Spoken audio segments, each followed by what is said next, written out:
Guys, we know it's been a year since we've been at this barn working on our go-kart. Yeah. But we're back. We finally have it back. We've got a guy who is going to hopefully get the frame all fixed up. He's a welder, so he knows what he's doing. He's going to come meet us, and we're going to take it on over. He's a neighbor of mine. We're going to take it on over to his house. Luckily, he's got a truck, so we have something to put it in. But somehow, miraculously, Calvin and I got this thing out here from the barn. Because if you remember the barn from last year, you probably remember it's a little cramped. And it's got a lot more stuff in it from last year. We've accumulated a lot of stuff. So that's where it normally sits back there next to that snowblower. And now we've somehow got it out. And we've set it up on that platform. So we're waiting for the guy now. Hopefully he should be here soon, and we'll be able to get going and get this started. It should be a fun day. We're going to get to learn how to weld. It should be a cool experience. Definitely something we're looking forward to. Don't touch the sparks. Good idea, Calvin. Yeah. Good job.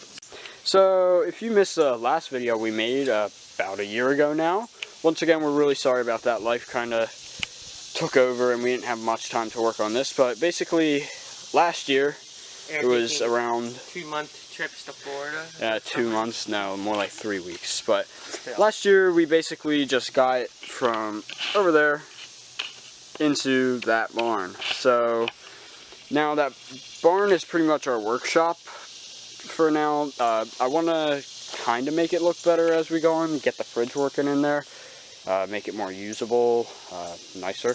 But for now, we haven't really done much to the barn or the go-kart, but that all ends today when we're going to go take it to get this frame worked on. Last video, we pretty much just got it put in the barn. Yeah. So, nothing much that you missed. We can move this into the barn. But this video should be a bit more interesting than that one, have some more fun content. But yeah, hopefully we come up with the next video sooner than we did this video. So we're hoping that. But you know, it's a long process. It's a project. Yeah. But it's getting done. And we Aaron, promise. Remember, don't touch the sparks. Yes, I know that. So what needs to be done with this frame is, if you remember from last time, that steering column needs to be worked on. It's seized up, which means it can't turn. Thank you, Calvin, for the awesome pointer. This bearing spins, so the wheels can spin, but it does not turn because of the steering column being seized up. So we can spin the wheels up in the front, but they cannot turn, so you would only go straight. Now, moving towards the back of the frame, these gears are all seized up, so when we hook the engine up, it wouldn't be able to drive the back. And this was once able to spin. I got it unseized at one point, but it looks like it's seized up again. And it's kind of falling apart still.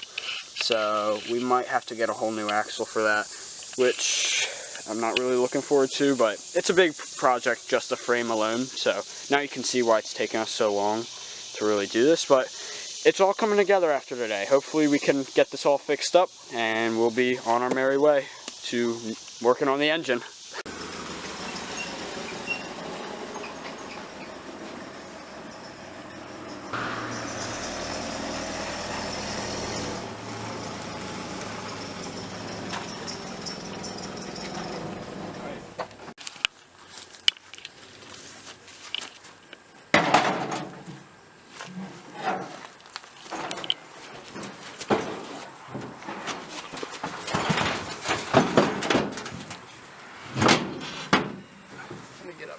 Alright.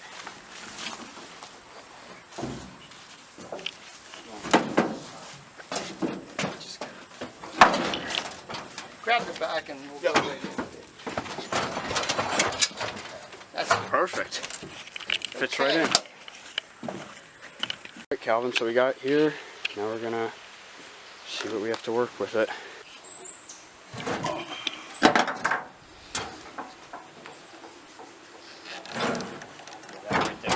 I've ever seen it move. yeah.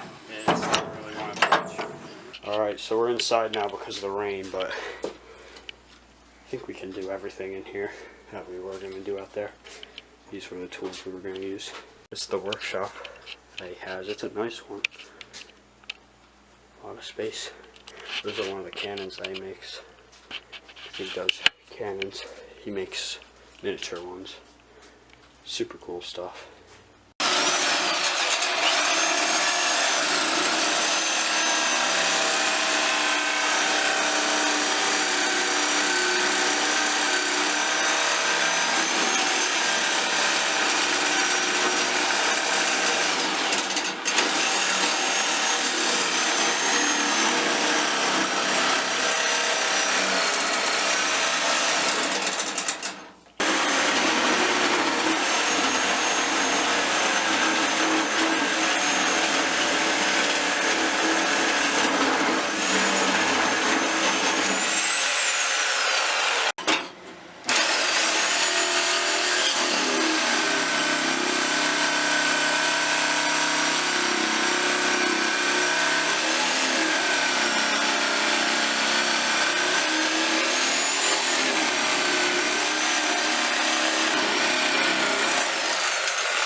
So that's the steering shaft off.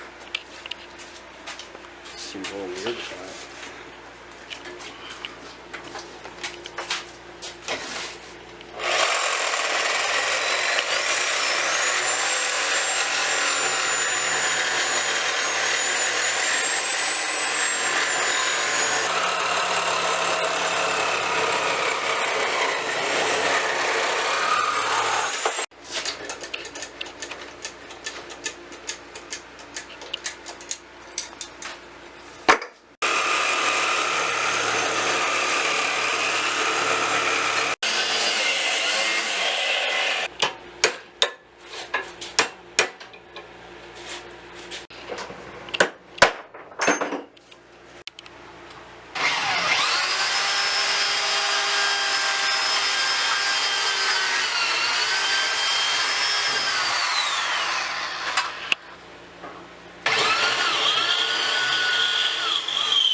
Holes for the top and one for the bottom. The steering column will just slip in. That there is now going to get welded straight to the frame.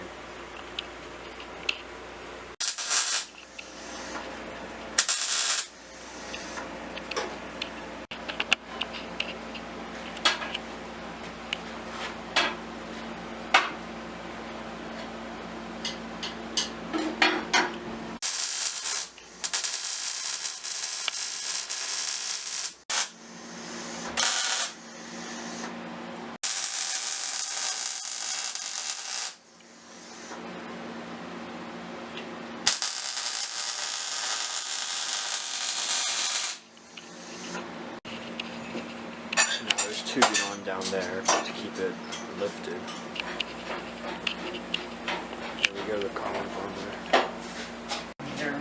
Socket head cap screwer, did you say? Socket head. Socket head. Just socket head? Just that's the important part. Cap screw. They're black in color. Okay. Here's one. Wait a minute. I think I already have one. Oh, okay. So we don't need to buy one. These and that's what we're going to put into the hole? Yeah. On our new steering column? These are 170,000 psi in strength. Oh wow. And, Yeah, hold up. But if this thing sits outside now, you're not going to have an issue with, you know, with the Right. column seizing up on you. Right.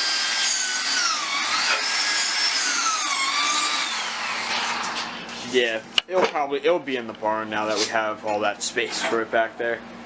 So I don't think I'll ever have it outside again for too long. Yeah.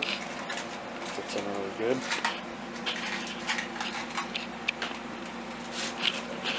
Nice new setup. Yeah, that's a lot stronger than using the cap. Oh yeah, definitely. So with the welding, how hard is that to like get a perfect seal? For welding, you mean? Yeah. You just gotta have the heat right, and with a MIG welder, the wire feed's important. Yeah. And that's pretty much it. It's not that hard. Look, you know, I would say that 80% of it is in getting the machine set up right, and the other 20% is just in your technique and how you're welding it. You know, if you take a caulk tube on a gun and put a nice bead. Yeah. Once you've mastered that, you've kind of mastered MIG welding. Okay. But knowing what you're knowing what you're looking at too, because you want to make sure that the weld is knitting into both pieces of metal, and then the rest of it is just experience and knowing, you know, how to put the two pieces together as far as, you know, what position you're welding in and everything. Yeah. But It's a useful skill. knowing the machine is the big one. That's the key.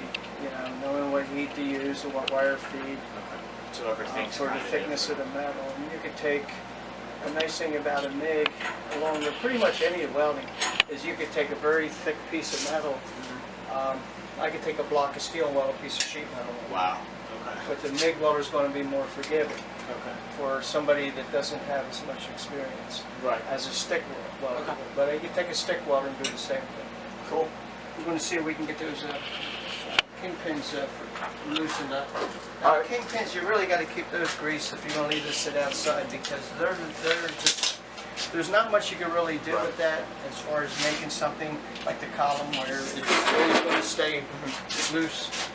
You know, and this, all you do every once in a while is you just give it a little shot of oil. Just to Like make that. sure that That's it's all not you good. need to do. Now what I'll do also, this just makes it easier.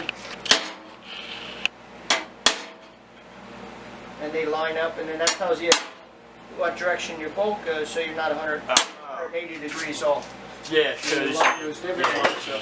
keep that in mind. And if you're doing a column where you have a lot of U-joints, then you do that so that you can line up all your, so that way your steering wheel's not upside down, Okay, and yeah. your wheels are pointing straight or anything. Let's get these hubs off here first. Yeah.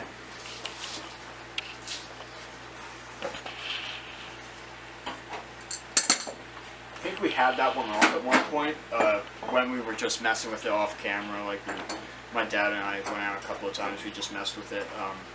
So that might be why it's a bit more loose. But the other side, I don't think it's Still the wrong way. There should not be, I didn't think there would be there we go.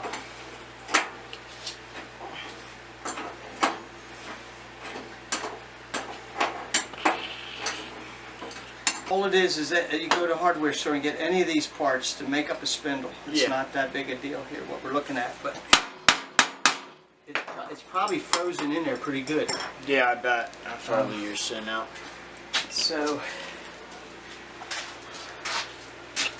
I'm just going to try to spray it a little bit first, which I doubt if that's going to do it, because basically if we're going to throw a lot of heat on it, we're going to have to take this outside so we don't fume up the house. Okay. But the problem is, I don't think it is really frozen up, see? Wow. And what it's doing is it's turning on the It bracket, won't come out. which is not the ideal thing, but Because eventually what it'll do is it'll wear the bottom of your axle bolts, okay? Yeah. And With these it'll take a while. I mean, for riding around in the backyard, it's not going to hurt it. But ultimately, they really should come out of there.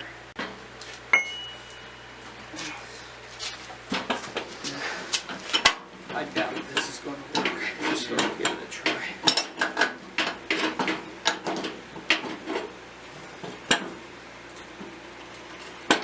Yeah, see, it's frozen up. Right Yeah, saw a little bit of a budge, but really. How's that? It looks much straighter. Yeah. That looks much straighter than she said. There you are. Nice. You now have steering. That's awesome. Very cool. Very cool. Okay, yeah, these cables, when you sit outside like that, they're really going to give you a problem, but we can do a lot more with linkage also. Okay. Same with brakes. When we decide on what you want to do with brakes, because we could run, if you want to get away from the disc brake thing, Yeah. if you're putting like a 5-horse motor in it, you're not going too fast. Right. If we And you don't move want to away spend from a the lot of brakes money, that you we don't have have a lot of now. money you want to spend on it, then we'll just put a set of scrub brakes on it. Okay. And the interesting thing with scrub brakes is I see a lot of karts that they're done wrong because you want to make them somewhat activating. It's on how you mount them, where when you hit them it'll tighten up a little bit for Okay. you. So yeah, if we move away from the 8 horsepower Briggs and Stratton engine we have, yeah, that might be a good idea. Mm-hmm. Lower the brakes. I mean, the old 80s Briggs I have, I mean, that's probably at 3 horsepower now from sitting so long. Yeah, and if you take it, unless you're real good friends or related to a guy that does small engine repair, like a mower shop, it'll cost you twice as much to fix that probably as it would, you know, unless it's something real simple. So we'll take a look at it ourselves. Yeah. That'll be the next part. Take a look at the engine and okay. finding out what we need. Super cool. I like it. Okay. Thank you. You're welcome. He's got some pretty cool videos. He makes cannons and then that roller coaster. You'll see his homemade roller coaster. Pretty cool stuff. So, go put a link in the description, right? I will. I will. You should get to do that. I've forgotten a couple of times, but with other links. But this one, I remember. I can't forget this thing. The cannon over on the wall over there. Is that? That's a friend's full scale. Yeah. That's a 1902 10-pounder British screw barrel because the barrel comes into 2 pieces. It was a mountain gun that they would take by mules. They would load it on 6 mules entirely. The wheels and carriage and everything breaks apart into 200-pound loads, which is, they determined that that's about what a mule can comfortably walk with. And so anyway, that's what we shot that a couple years ago in competition. Oh yeah? And, let's see the old bushing that it sat in. Cool. I will keep this. Souvenir of the project. The main souvenir will be the go-kart, obviously. Yeah. So I've got some show you. wells.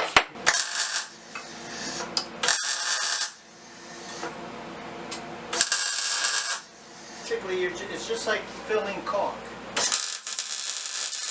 Can you watch? Can you see it? Ready? Yeah. It's just like filling caulk. Oh yeah, you can see the line. Hey, if you want to video this through a welding helmet, you can. And you can actually see. Oh, that's cool. You can actually watch the weld. Okay. 110 Eastwood weld. It's a couple years. Okay, ready? Yep. Here we go. Now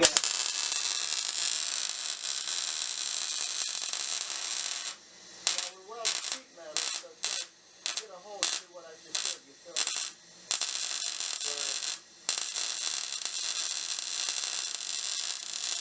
And we're running really hot anyway, so. But that'll give you an idea. And I want you to do it on thin, because then you're not going to have the issues with the thicker steel that you would.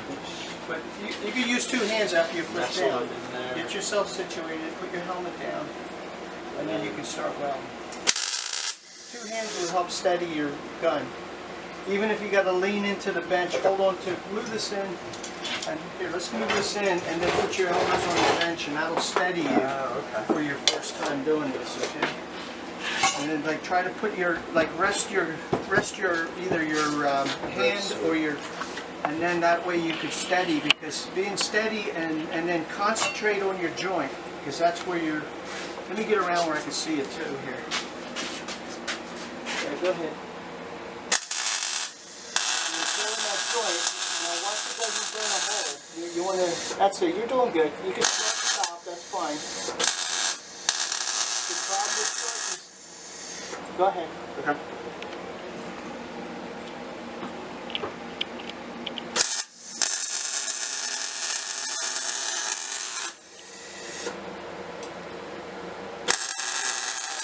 I'm going to give you another piece to do. Okay. Oh, I got really hot at the end there. Yeah, it's going to, we're welding thin stuff, that's why. Keep it up off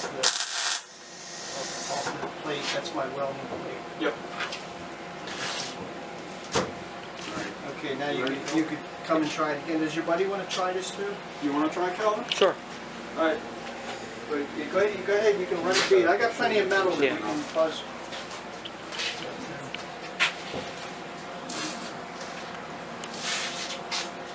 You can run across and weld the whole thing.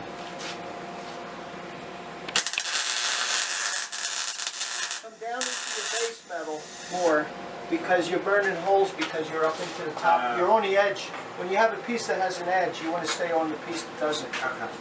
So down. Yeah, try to stay down. more on that piece with the heat. When you gotta follow the puddle. Watch the puddle and follow the puddle. Back away, you can see better. Okay. Back away with your cup, I mean.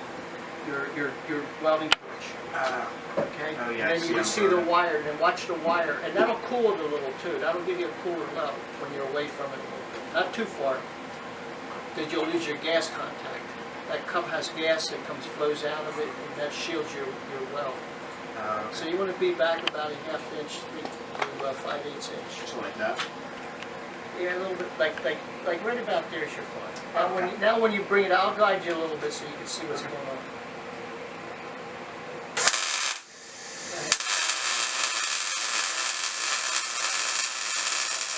Go ahead up this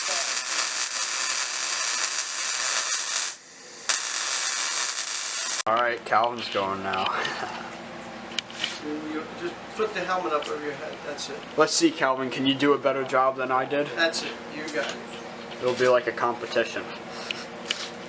And then that's it. That way you got two hands free. It makes it just easier to steady the. You get the trick too is to steady the gun, steady the welding gun, so it's not moving around and stuff. And then just go in there and fill it like you're filling car. Move it a little closer. You got a lot yeah, of you're wire really far hanging out, behind. and you got to come in to. That's it. Come in a little closer than that with the cup. Start pulling your trigger, and that wire will disappear. And then moving. I'll help you. See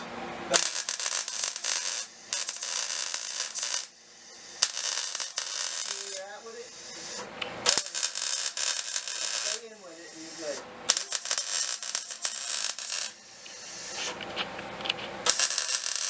Okay, go ahead and try a little bit. You're pulling back with it. Oh, yeah. Okay, try to stay in with it and engage it, because that's where you're going to get your weld. It's not going to bite you, because it'll. Move in a little closer with it. You can see how it comes alive when you move it a little closer. There you go. Now you can see it from behind the mask. That does look cool behind the mask. You can, with the camera, it Yeah, really go picks ahead. it up. You run a little bit more if you want. Not too shabby, Calvin.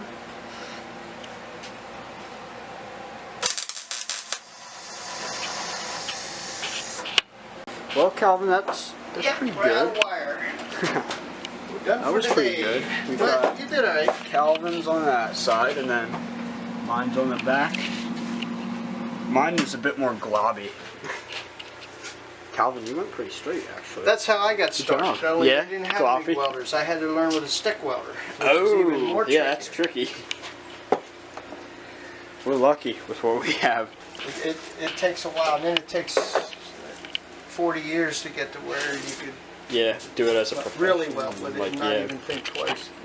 Yeah. Wow. But But yeah, that's cool skill to learn. I like it.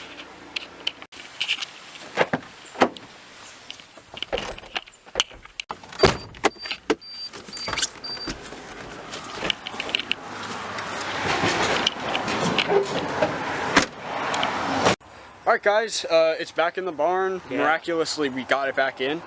Might have messed up something, but who cares? No. It was actually pretty good. I'm surprised we were able to get in and out so easily, but next time we have to remember to move some stuff. But Yeah. we're now done. It's got the new steering column on it. It's got, instead of the old bushings where it got stuck, we changed it so it's a more loose fit, and also it's just not the same as last time with the It setup. actually works. Yeah. It's the difference is it works. This time, if it gets left outside, it won't seize up as easily with the new bushings and everything, and it's nice to see it work. So yeah, if you guys enjoyed this video, make sure to leave a like and stay tuned for the next video. What do you think will be in the next? Probably the engine, because we have to work on that to before we can work on the rear, because we need to figure out if we're using that Briggs engine or if we're getting a new one like a Predator. So yeah, stay tuned for that, and then we will see you guys next time. Goodbye.